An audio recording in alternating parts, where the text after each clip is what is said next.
What's going on, guys? Welcome back to the channel, and today I've got a brand new movie review, and we're going to be talking about Itsy Bitsy, which is a brand new movie that is in select theaters currently, and it is also on demand. So if you guys don't want to go to the movie theater and you guys want to check this out, then you guys have the opportunity to at your own house.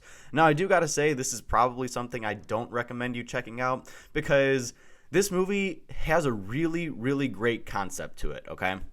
The story is quite catchy if you think about it. This movie centers on a mother who takes her kids, or who moves her and her kids out to a secluded mansion where she has to be the caretaker of this elder guy. And when they get there, they find out that the house is being haunted by an entity that takes the form of a giant spider. So it's kind of like Pennywise, just within the form of a spider. There's this whole ritual in the beginning that is supposed to set this thing up, and it doesn't really do a great job at doing it, because this movie is just filled with so many subplots that it is very hard to understand what the shit biscuit is going on in certain aspects of the movie. This movie, I feel like, was edited together in not a great way either. I mean, the script feels like it was like first or second draft, and that's it, because the actors in this movie are giving fine performances, but the script and the dialogue is just so damn bad that it's really hard to kind of follow what the hell's going on.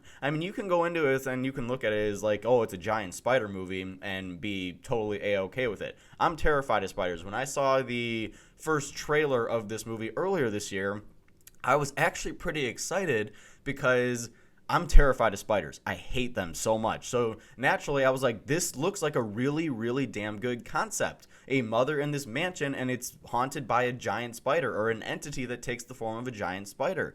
That is very interesting, and they had a lot of potential, like, you know, for this particular story. But when it comes to the mother, there's a subplot with her, there's a subplot with the kids, there's a subplot with a whole bunch of different things, as to she loses one of her youngest kids in a car accident that really has no, there's like, it's like flashbacks and stuff like that, but it has like no relevance to do with the story that it's trying to tell. So I'm almost just like, did they have some extended scenes and stuff like that? This movie feels like it should have been like a pitch idea. This movie feels like it should have just been a pitch to a studio or something like that.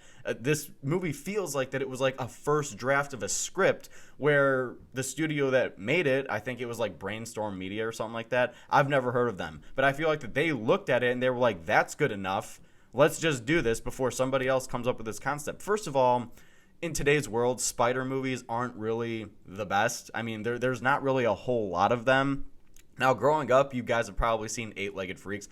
I absolutely love Eight-Legged Freaks. I think it's a very fun watching spider movie. It's kind of creepy at times, but it's also really funny at times. This movie is trying to be a horror movie, and there are some thrilling aspects of the movie. I mean, there's a couple scenes that actually made me jump and stuff like that. But ultimately, I wouldn't recommend seeing this movie, guys. I don't know if you guys had plans to do it. I don't know how many of you thought that this movie even existed. But ultimately, this is like a one-time watch, if anything. I don't plan on seeing it again, because the concept is good, and I was actually quite excited to see it, because some of the earlier reviews for the movie were actually decent.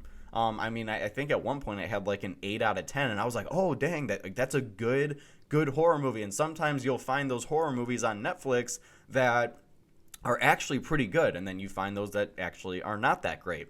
But ultimately, guys, this is just, if you're gonna watch it one time and just kind of call it quits, or have a lot of alcohol with it, because it's just a very hard story to, you know, kind of condense, because the editing just makes it seem like that, okay, it's like, wait, what the hell happened in that last scene, and now we're just all of a sudden here. So yeah, guys, I mean, Itsy Bitsy is nothing really to write home about, and I'm gonna give Itsy Bitsy a C-. So with that being said, guys, post comments down below. Have you guys seen Itsy Bitsy? Whatever your guys' thoughts are, leave those comments in the comment section. I absolutely love to read them, and as always, if you guys like this, don't forget to join me on my journey to 5,000 subscribers, and I will see you guys in my next video.